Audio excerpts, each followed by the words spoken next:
It is a full moon day. That's why it is called as Purnima. The Guru has to be like a full moon.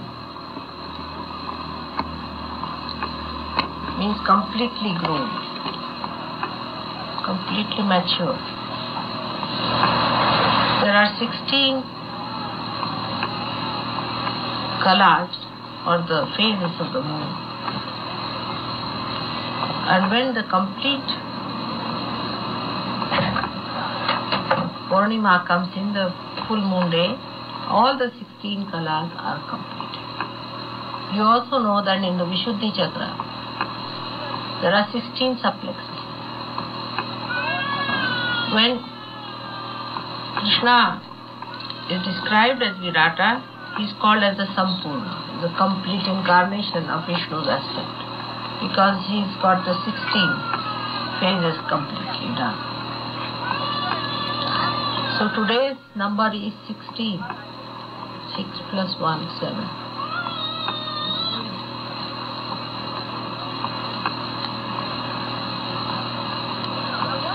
Now we have to understand the importance of Guru. Why should we have a Guru when we have God?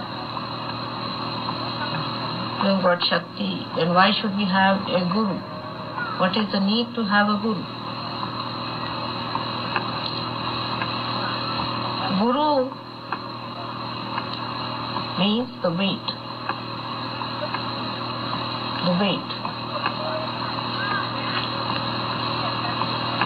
We get our weight from the magnetic forces or the gravity of the Mother Earth.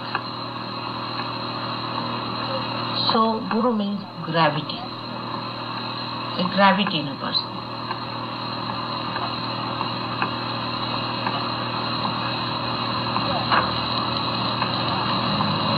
Why do we need a Guru? Because to know God is easy, especially in Sahaja Yoga, to be one with Him. As soon as you get your self-realization in Sahaja Yoga, the modern Sahaja Yoga, immediately you become entitled to give realizations to others. It was said that Guru is the person who makes you meet the divine. But it's not true. Because any self-realized person in the Sahaja Yoga can raise the Kundalini and can give self-realization to others immediately after they have touched the Sahasrara or opened the Sahasrara. But normally a realized soul cannot do it. Any born realized soul cannot do it on its own. It has to have authority of me, as I am today. That's why it was said that Guru is a person who makes you meet God, means raises the Kundalini and makes you one with God. Because in those days, when the Gurus were self-realized,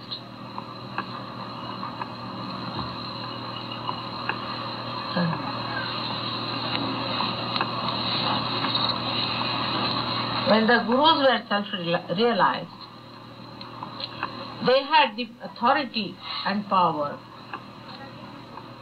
of raising the Kundalini only after they had reached a very great state of evolution, complete purification, complete detachment. So, it was not possible for people to give realization when they just touched the realized state. Most of the Gurus in the olden days started by first cleansing the people. First cleansed them, one by one, raised the Kundalini, brought it to every chakras, and then gave them realization. It was a different technique altogether. You can say it was a bullock cart technique.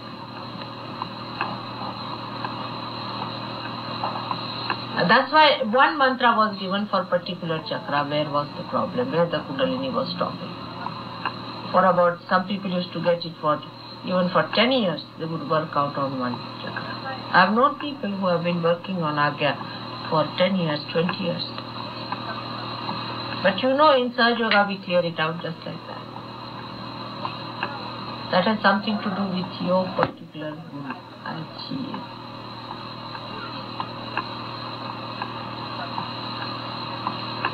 So the first conception that a person who needs to meet God is the guru. Has to be a little bit advanced. Because for you now, it's a child's play to raise the Kundalini and make them one with the divine. But still you don't become guru in the Sahaja Yoga training. Even if you have vikalpas, you have doubts about Sahaja Yoga, still you can do it if you raise your hand. Even when your chitta attention is not clear cut, still you can do it. Just raise your hands. The pure truth. How? How it has worked out that way. So beautifully.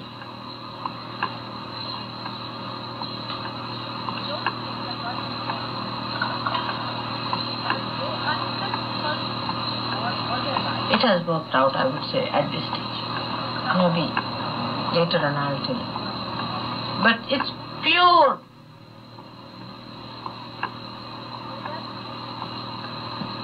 Divine, which is not contaminated by whatever state you may be, is flowing. Absolutely pure divine. With others it was different. They had to cleanse it, clear it out. As an instrument you are perfect, but as a guru you are not.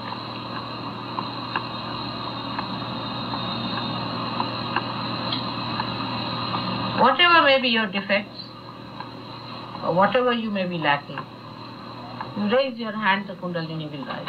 Like a Deccan call. On your fingers it is going to move. It's a tremendous power. You can ask anyone. They'll tell you they are surprised, they are jealous of you. They can't understand how by raising your fingers, but you are perfect instruments because you are created by somebody really perfect. But you are not perfect gurus. That one has to understand. And that is why you need a guru to tell you all that. What is a perfect guru?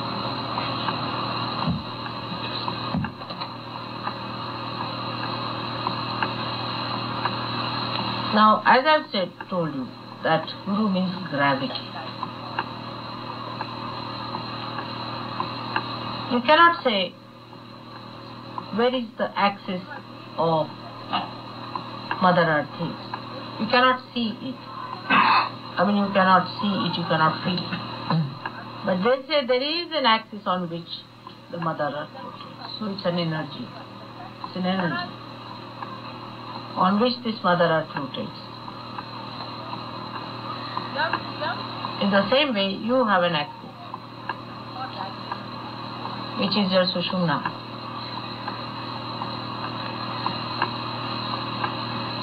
Which gives you the gravity.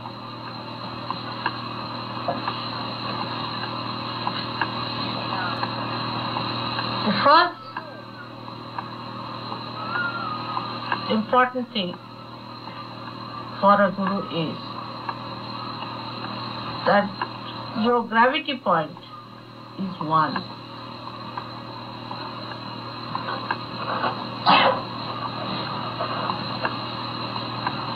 Everything centers on gravity.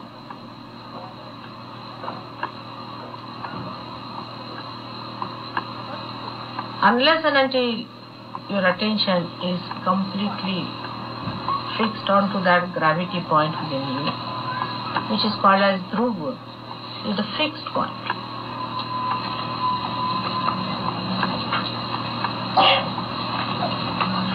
You cannot become a good guru.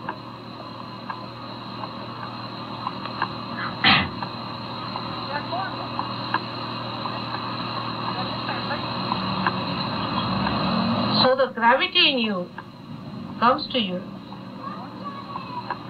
by clearing your attention, by looking at your attention, where does it go? How do you reach your gravity point or anything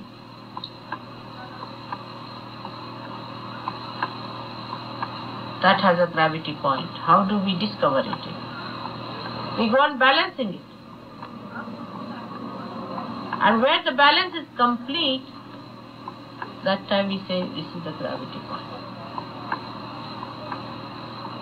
In the same way, your attention should hold your gravity point in complete balance. So the first thing is that you should be balanced person.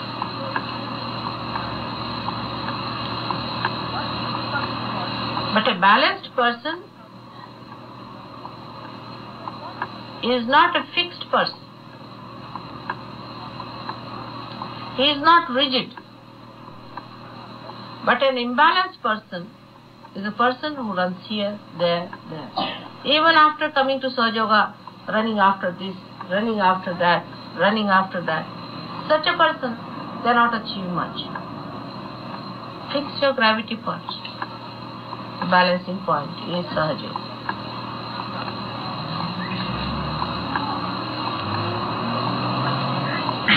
That is much important. Than knowing anything else, first of all, fix your gravity point. Then you will be amazed that whatever you see apart from Sahaja Yoga, in the light of Sahaja Yoga, you will realize that how it relates to Sahaja Yoga, as it relates to your gravity point. Say it is against it, still you will see where it is against. If it is for it, you will see where it is for. For example, you read books, immediately you will know what is the truth, what is not the truth. But if you do not have that point fixed or attained, then you will be slipping down this side or that side. Anything else can attract you, you can slip down from truth. So that point has to be fixed first of all within ourselves. Dhruva Pada as they call it. The position of the fixed point. From which we understand that everything radiates from it. Everything is controlled from here. The light within us, by which we see what is darkness and what is reality.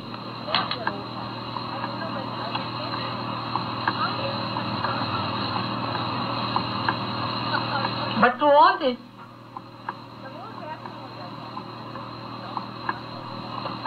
even if you glorify and say all the names and chant everything, it has no meaning. Unless and until you develop discipline about it. Discipline is the sthayi bhav, or you can say the emotion of permanence. For Guru Seva or for becoming a Guru. You must discipline your body, discipline your mind, discipline yourself. Say, Sahaja Yoga is such a simple thing to have. I mean, you are just connected. But you are not a Guru. So how do you discipline yourself? Some people say have awkward way in their body. Then they should get to it, that they have a proper way in their body. Mold your body.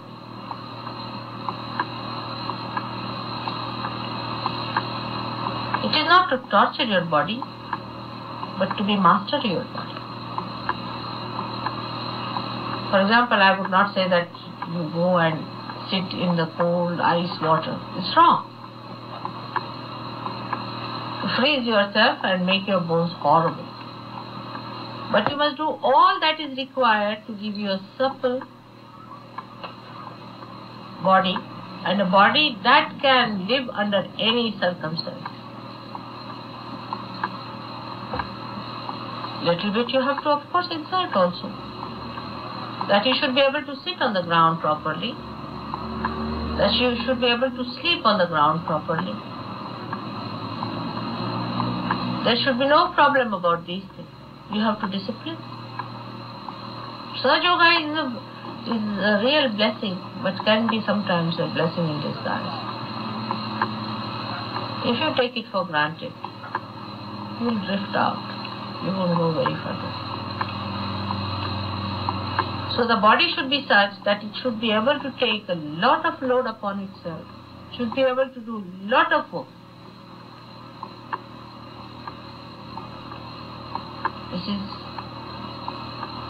for you to decide about your own body. Now you see your Guru's body, how it is. I take a lot of work out of my body. I can work for hours together. I can keep awake for hours together. I'll never, even once, say that my body is no good. It's such a nice thing I have. But there is a very great tapasya, great penance behind it. Tremendous penance. Because this is a human body which had to work out lots of things, at the time of Rama. He had to walk bare feet all the way. He was a king and he had to live in a hut.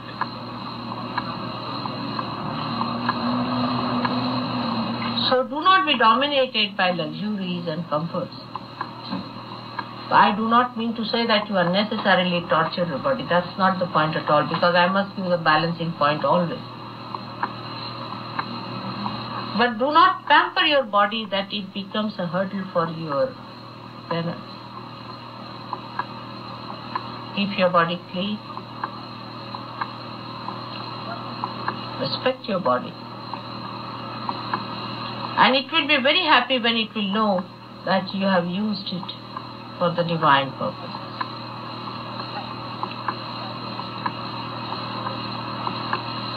There's an Indian word for which we call it a baitak. Yeah, I don't know. There's no English equal to that. But baitak means the power to sit. That's the gravity. How long can you sit in one posture? What is your baitak? Like any studies or anything, they'll ask, what is your baitak? Have you got the baitak? It's a power to be seated on one point. How long can you sit? Continuously. That is how you judge your gravity. Unless and until you have a baitak, you cannot be a guru. So the body is to be brought round properly. It has to be disciplined. It's no question of becoming thin or fat, but the body should be such that you should be able to use it for your purpose as a guru.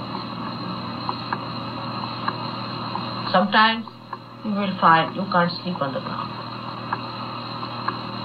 Then you sleep on the ground 3-4 days, your body will be very happy. It will pain 1 or 2 days, it will be alright. But do not insult your body. This is the other side of discipline. We don't take our baths, we don't keep ourselves all right. So we are insulting our body. Look after it. You may have to look after its softness, the gentleness of the body. Treat it with respect. By becoming barbaric, you are insulting your body.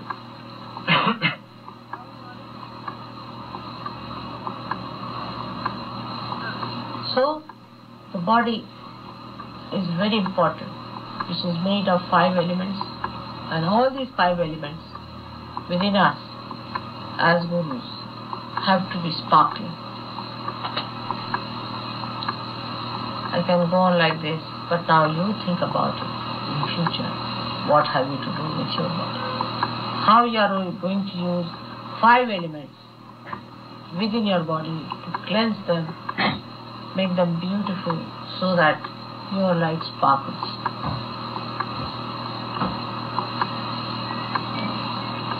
The gravity comes to you in your body this way, that you start generating your power or your principle of Gurutva, principle of your mastery, through this point of your gravity. The second point is your attention should have that gravity. Your attention is very important. A person who is easily disturbed is not a deep person, or easily taken to something like, say, emotions, or easily to some other, say, intellectual pursuit. As gurus, there will be temptations for you.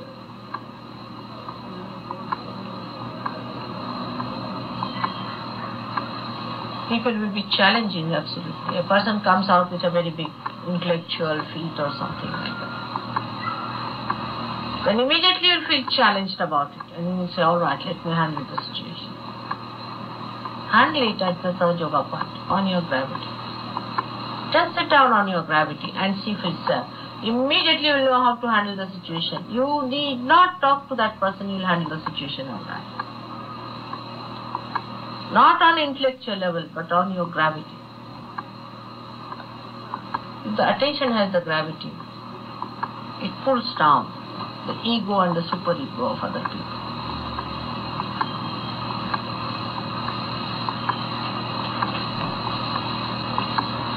Then you will not be frustrated or frantic. Also, if you can start from outside, it may work out in human beings. It works out. Like study your behavior, how you behave towards others. Or study your attention, how it behaves towards outside. What attracts your attention? What attracts your attention? Study your attention. By that study, you will be able to fix your attention in its maryada, in its boundaries. Once you put the boundaries to the attention, then the depth starts developing. The person who has no boundaries can never have depth. He will be spreading just like that, all through. No depth at all. So you have to put boundaries by understanding your attention. That no, not more than that. All right, not more than that. Like some people in Sahaja Yoga, they get interested in a patient. Then for them that patient becomes important. Or get interested in some person that he must get realization. Say my mother, my father, my whole thing. And all the time they are talking about my jobs, my clothes, some sort of a my.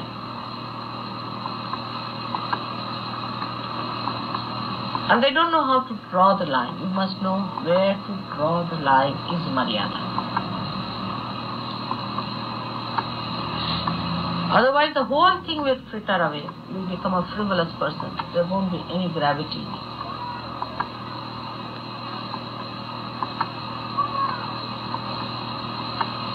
So you must know how far to go with a person when you are dealing as a guru.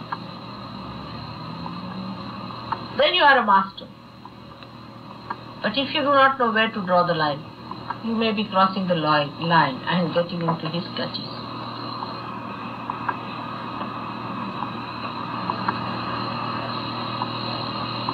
So the best way is to handle the situation is to get into thoughtless awareness. Again and again and again and again. And you establish that clearly. Now, some of them do complain to me that it's not an easy thing to do. It's the easiest thing to do. If you give up all other useless things that you are doing.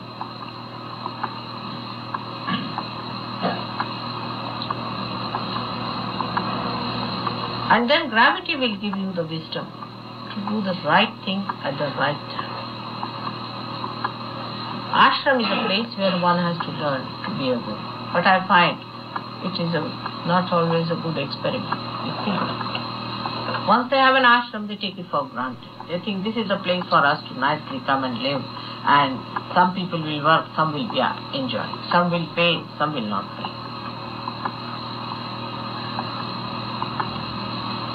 It's most practical.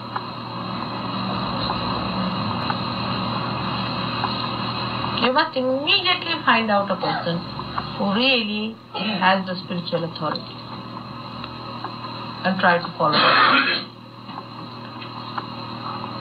Instead of that, we try to mix up with people who are of a lower spiritual authority. And he sleeps till 9 o'clock, everybody sleeps. In an ashram, nobody should sleep after 6 o'clock. It's an absolute thing. Absurd. You must sleep early, get up early. Otherwise you can stay outside.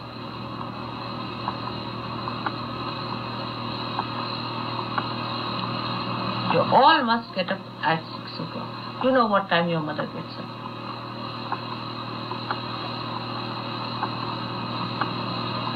And what I find, nobody is up here. In India they all get up very early. But I find nobody is up here. My attention is all wasted.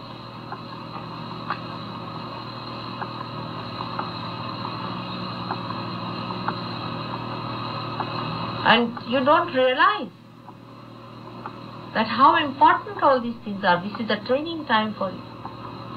For this you are born, you have been seeking this for ages now, you got it now, you must discipline yourself. But I have seen in ashramas where people pay a big amount, they get up at 6, 4 o'clock, 3 o'clock. Because in Sahaja Yoga, everything has to come from you. This is the style it is. At the most, I can ask people who are not alright to go out for a while, live outside and then join ashram. That helps some people. But not more than that, because I am also a mother, though I am a guru. It is you who should mature yourself, will mature much faster than I force things on you. Finding fault with others, but not with yourself. Must have a discipline, a time in the morning to get up, to do a little puja or something. At least spend half an hour, all of you together. Should be ready by 6 or 6:30. Sit down, do meditation. I have to lay down rules for you now because you do not want to lay down. I am also amazed that many people do not know even my arti after so many years by heart. That is what Sahaja Yoga is, because it's a Mahamaya.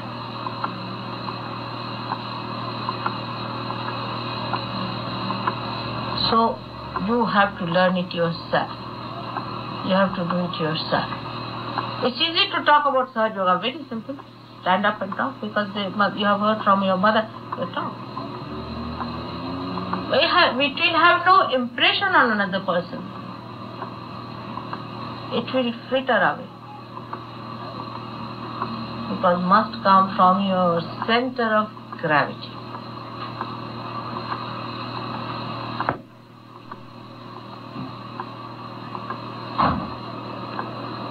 This is the greatest thing you can do to yourself, is to discipline yourself fully and compete in disciplining yourself and make your body all right, your attention correct.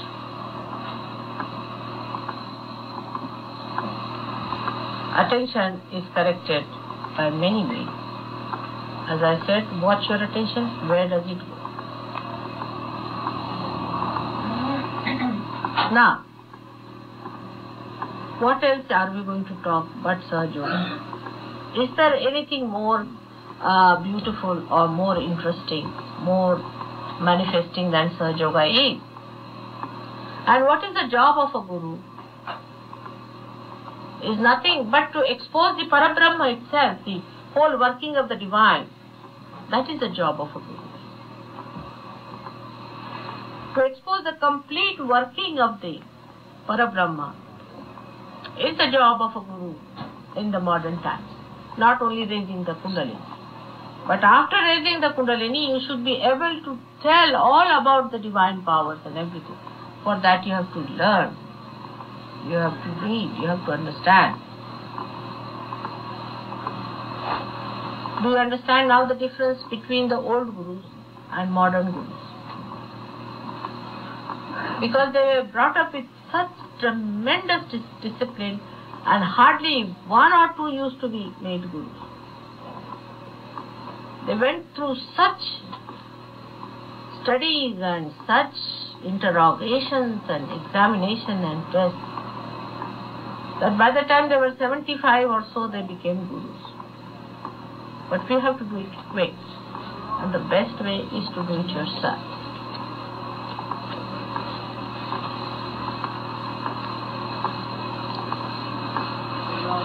Perhaps the tradition of the Western countries do not give you much impetus for discipline. That's called as cutting off your freedom here, perhaps. But a disciplined person is the only one who can be a Sahaja. Spontaneity works best in a disciplined person. Disciplined person is the one who knows the technique, and the energy is the spontaneity. But a person who is frittered away, what will spontaneity do with it? It cannot work it out. The instrument is so horrid. So you discipline yourself so that others will be disciplined by your behavior. Once you have disciplined yourself, when you become a guru, you have certain privileges as master. And it is used as a weapon by many masters before. You need not use, I am just telling you as a side issue, is the temper. All the gurus had tremendous temper. That's expected of it. Like I would tell you about Alauddin Khan Sahib, who was a great musician, was the master of Ravi Shankar and all these people. And my father was the political advisor to this Maharaj of Maya. And we went down there, I was there also. That time Ravi Shankar was an artist who was playing a little bit here and there, sort of thing. I mean, he was quite a good artist still. So, his guru had a great respect for my father, sort of he used to treat my father with very good reference. So he was playing something. He was very good at mridanga. So he played the mridanga for my father. So in that the lahara is the tune one has to play. It's a simple tune, just to play for the mridangam to be played on that. So my father asked Ravi Shankar to play. He didn't say anything. And at the slightest they will take up this and hit you, see. So people used to be very careful. If they were sitting near the stones, the people would stay away from them. They would throw stones. They'll keep a chimta, big chimta like this. Anybody coming near them, they would hit them. At the slightest thing, they'll give a chimta to a disciple. It was a long thing, made out of iron, and a chimta is a double-pronged thing. And they would hit the person, thumb like that. It was a situation before I came in here as your guru. You see, it's difficult to be a guru and a mother. I cannot do both things together. But that was the situation. Even those great artists today who are playing great things like you hear now, Vilayat Khan Sahib, you go and ask him about his guru, how much time he was beaten up. Absolutely beaten up. Any swara they did wrong was absolute chastity, absolute discipline. If the Guru said 5 o'clock tomorrow, even if Guru comes around 5 o'clock, you have to be there. For any art, in the Indian style was like that. Complete discipline. Without discipline, not even education was imparted. Terrible taskmasters. And that's what they used, which you need not use in Sahaja. There is no need to use temper in Sahaja Yoga. Because I have not given you, imparted any knowledge to you with temper. Perhaps there could be hardly anyone who has seen me in a temper. So, that is not the way we Sahaja Yogis are going to impart knowledge to others. We have to be very mild and sweet, because in the pattern of your own Guru, because she is sweet, she is very mild, and she is very persuasive and kind. In the same way you have to be. Because that pattern you haven't learned. That's why don't take to that kind of a pattern where people are in a big temper and they come out with a big temper. It doesn't behove a Sahaja Yogi to be like that. I mean, they had such tremendous powers also that they could just make somebody into ashes. See, with such a temper they lived. And they had one Guru somewhere, like I call it rock of Gibraltar, that you face him and you hit your head. At least once or twice you must have a good hitting from him. Otherwise he is not yours. That was the system. Now we have a great artist sitting here. You must be also remembering his Guru, who must have really beaten him nicely before he imparted knowledge. They said without you hit and chisel, you cannot make a good disciple. And this time you are going to challenge that and to prove that our mother was extremely kind, and still we are chiseled out beautifully by your own chisel. That's why I request you to do it yourself, because I cannot do it as a mother. And that's why it is your responsibility. Do it that way. Today is a day where we all have to decide that we are going to be gurus now. I am going to retire as a guru. It's all right to be a mother with you people. Now you have to be gurus of other people. And for that, you must know what you should achieve. You have all the powers within you. You can manifest them also. But you cannot have a following unless and until you become a guru. This is the only difference. If you want to have a following, then you must chisel out yourself in that fashion that as soon as people see you should say, here is somebody with that gravity. I think that should be sufficient for today's puja. Only thing, the last, most important thing is that you cannot make a drama out of it. It has to be a reality. See, by standing like a big, imposing person, you do not become that. On the contrary, people will think you are mad. It should be from within that you should develop that dignity within yourself, that poise, that balance, that understanding within yourself. A kindly voice,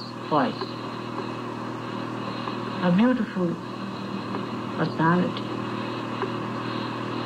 benevolent, but standing above everyone else by its gravity. Depth, gentlemanliness, generosity,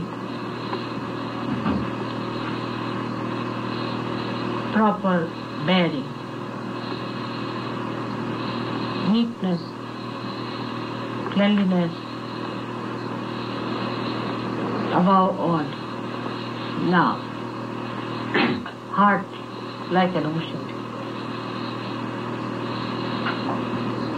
most forgiving. I'm sure next year we'll have some gurus here who have already got some disciples around. May God bless you.